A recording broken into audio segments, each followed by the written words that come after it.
Hello guys and welcome back to a new video of cars chemistry. So guys आप यहाँ पे frame में देख रहे हैं रॉयल एनफील्ड हंटर 350।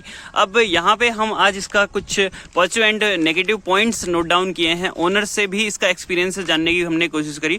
अब ओनर जो है कैमरा फ्रेंडली नहीं है, थोड़ा सा शाई है, तो यहाँ पे वो आपको नहीं दिखने वाले हैं। उनके बिहाफ पे ही मैंने कुछ पॉइंट्स नोट डाउन किए हैं और साथ ही साथ एक हफ्ता गाड़ी चलाने के बाद 400 किलोमीटर्स अप्रॉक्स चलाने के बाद हमने कुछ पॉइंट्स एग्जामाइन किए। वो सभी पॉइंट्स हम आपको यहाँ पे बताने वाले हैं। जो भी मिथ है आपको इसके नेगेटिव पॉइंट को रिलेटेड, वो यहाँ पे आपकी क्लियर होने वाली है। तो सबसे पहला पॉइंट, जैसे कि आप इंटरनेट में ज़्यादा सुन रहे होंगे, जो इसका वेट है वो रिड्यूस कर दिया गया है। अब इससे फ़ायदा है या फिर नुकसान है, तो सबसे पहले मैं आपको बता दूं, प्लास्टिक बॉडी का यहाँ पे यूज़ किया गया है। यहाँ पे आप देख सकते हैं इस पार्ट में प्लास्टिक का यूज़ किया गया है और ये वाले पार्ट में प्लास्टिक का यूज़ किया गया है और साथ ही आपका जो बैक पैनल है यहाँ पे भी प्लास्टिक का यूज़ किया गया है। तो अब होने क्या वाला है, प्लास्टिक का यूज़ करने से जो वेट है वो स्मार्टली रिड्यूस कर दिया गया है, जिससे इसकी परफॉर्मेंस में थोड़ा सा इजाफा आपको देखने को मिलेगा। जो बाइक है वो अब ज़्यादा स्विफ्ट हो जाएगी, ज़्यादा एजाइल हो जाएगी और साथ ही साथ आपको कॉन्फिडेंस रहेगा शार्प टर्न्स में। इसको मनूवर करना भी इजी हो जाएगा और चलाना भी इसे थोड़ा सा इजी हो जाएगा। ऑल्सो गाइज, ये सिर्फ प्लास्टिक पार्ट से वेट रिड्यूस नहीं हुआ है बाइक का। बाइक का जो वेट है वो इसके टायर साइज से भी डिपेंड करता है। जो इसके टायर्स हैं वो 17 इंचेस के मिलते हैं और क्लासिक मीटियोर में आप देखेंगे तो 19 इंचेस के यहाँ पे आपको टायर्स मिल जाते हैं। तो जिससे क्या होता है, वेट यहाँ पे आपका रिड्यूस हो जाता है।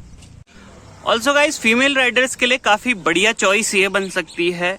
जो फीमेल राइडर्स रॉयल एनफील्ड की बाइक हमेशा से चलाना चाहती थी, बट उसके भारी वेट और ऊंची सीटिंग हाइट की वजह से वो इस चीज़ को अवॉइड करती थी। बट यहाँ पे एक परफेक्ट ऑप्शन ये बन सकता है, क्योंकि इसका वेट भी रिड्यूस हो गया है और इसकी जो सीटिंग हाइट है वो शॉर्ट राइडर्स के लिए काफ़ी ज़्यादा बढ़िया है। 5 से लेके 6 फुट तक के जो राइडर्स हैं उनके लिए ये एक बेस्ट ऑप्शन बन सकता है। जहाँ पे इसकी सीट्स की हम बात कर लें तो राइडर के लिए काफ़ी बढ़िया सीट्स यहाँ पे दी गई है। स्कूप्ड सीट दी गई है और एंगल देखिए काफ़ी बढ़िया है। यहाँ पे भी आप देखेंगे कि जो टैंक है वो भी स्कूप किया गया है, जिससे एक बढ़िया ग्रैब वाली पोजीशन बन जाती है राइडर के लिए। हालांकि जो पिलियन सीट है वो उतनी कंफर्टेबल नहीं है। यहाँ पे आप देखेंगे कि नैरो यहाँ पे की गई है एंड में, और साथ ही साथ पीछे कोई भी यहाँ पे आपको बैक रेस्ट नहीं मिलता है।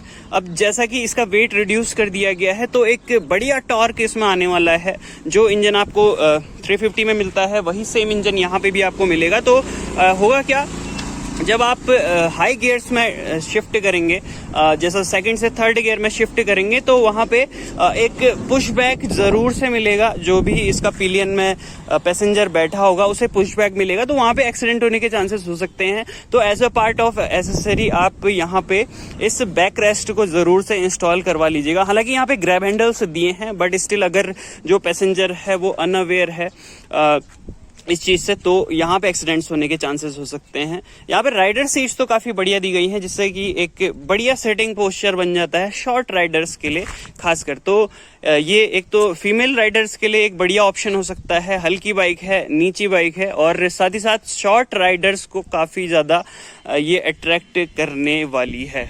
और गाइस, बात कर लें अगर सेफ्टी की, तो यहाँ पे सेफ्टी का कोई भी वेट रिडक्शन के साथ लेना देना नहीं है। सेफ्टी टोटली आपकी रिस्पॉन्सिबिलिटी बनती है। कितने रिस्पॉन्सिबल आप ड्राइवर हैं वो डिपेंड करता है सेफ्टी पे। और साथ ही साथ अगर आप यहाँ पे बाइक कोई भी चलाते हैं तो प्रॉपरली अपना हेलमेट पहने, जैसा कि वहाँ पे आप देख रहे हैं वो भाई ने हेलमेट पहना है। हालांकि जो पैसेंजर हैं उन्होंने हेलमेट नहीं पहना है। तो प्रॉपरली हेलमेट आपको पहनना चाहिए जब आप बाइक चलाते हैं, क्योंकि ये आपकी रिस्पॉन्सिबिलिटी बन जाती है। सेफ्टी से एक चीज़ और, जो ब्रेकिंग है वो काफ़ी ज़्यादा इफेक्टिव है।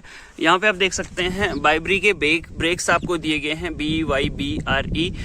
ये टॉप वेरिएंट है, तो यहाँ पे आपको डुअल चैनल ABS दिया जाता है। डबल डिस्क भी मिल जाता है, फ्रंट में भी और रियर में भी। फ्रंट 300 mm का डिस्क ब्रेक मिल जाता है और रियर आपको 270 mm का मिल जाता है।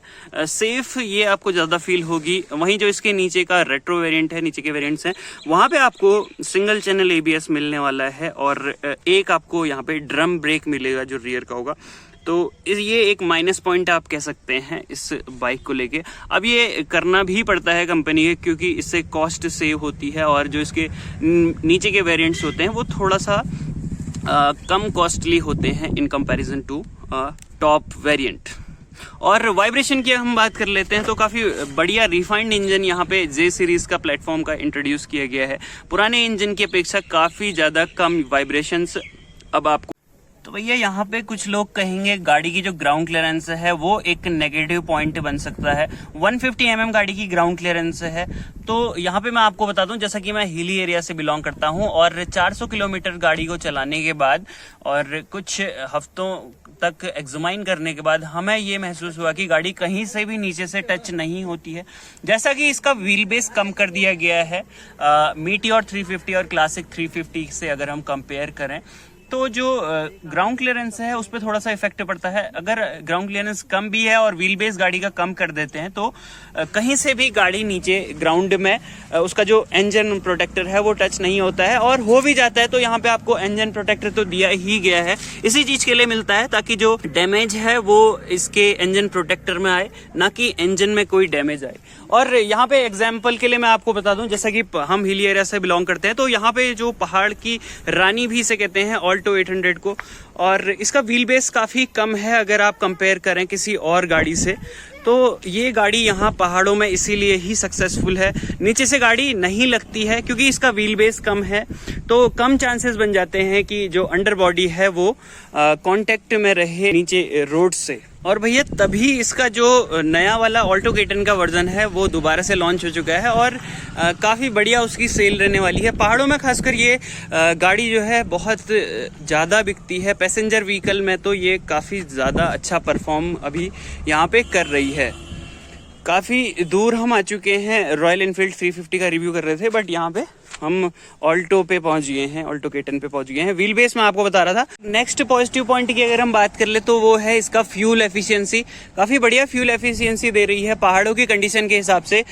30 to 35 किलोमीटर पर लीटर ये आराम से आपको निकाल के दे देगी। चाहे आप इसे हार्ड चला लें, चाहे इसे स्मूथली चलाएंगे तो ऑब्वियस सी बात है ये आपको 36 से ऊपर भी दे सकती है। हालांकि इसकी जो कंपनी माइलेज क्लेम करती है वो 36 kmpl की है, बट अगर आप इसे बढ़िया स्मूथली चलाते हैं, कम आरपीएम पे चलाते हैं तो ये आपको बढ़िया से 36 से अबव भी माइलेज यहाँ पे दे सकती है। तो ये भी एक इसका पॉजिटिव पॉइंट आप कह सकते हैं। तो भैया ये तो हो गए इसके कुछ पॉजिटिव पॉइंट्स।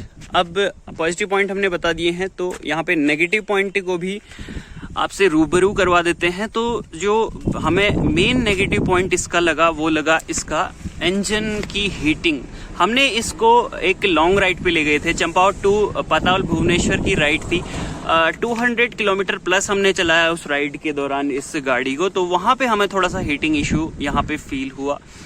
जब आप लंबी राइड्स करते हैं तो आपको थोड़ा थोड़ा टाइम ड्यूरेशन में इसको ब्रेक देना पड़ेगा, जिससे हीटिंग इश्यू ना बने गाड़ी में। 150 किलोमीटर चलाने के बाद थोड़ा सा रेस्ट दे सकते हैं। जैसा कि ये गाड़ी एयर और ऑयल कूल्ड है तो यहाँ पे उस हिसाब से थोड़ा सा इश्यू बन जा रहा है। अगर ये सिर्फ ऑयल कूलेंट का यूज यहाँ पे किया जाता इस इंजन को कूल करने के लिए तो काफी ज्यादा बेटर रहता। थोड़ा सा हीटिंग इश्यू यहाँ पे कम हो जाता। एक ही यहाँ पे हमें जो मेजर इसका नेगेटिव पॉइंट लगा वो इसका हीटिंग इश्यू का ही लगा। और दूसरा उतना मेजर ये है नहीं। पहाड़ों के हिसाब से अगर आप देखें तो यहाँ पे होता क्या है, रोड पे गड्ढे नहीं होती है, गड्ढों पे रोड होती है। जैसा कि आप देख भी सकते हैं यहाँ पे रोडों की हालत जो है वो काफी खस्ता है। तो उस हिसाब से अगर हम देखें तो टेलीस्कोपिक सस्पेंशन मिल जाते हैं। थोड़ा सा ट्रैवल इसका ज्यादा है तो आपको थोड़ा सा स्टिफ ये फील हो सकते हैं पहाड़ों पे, खासकर जहाँ पे पॉट होल्स होते हैं गाड़ी में।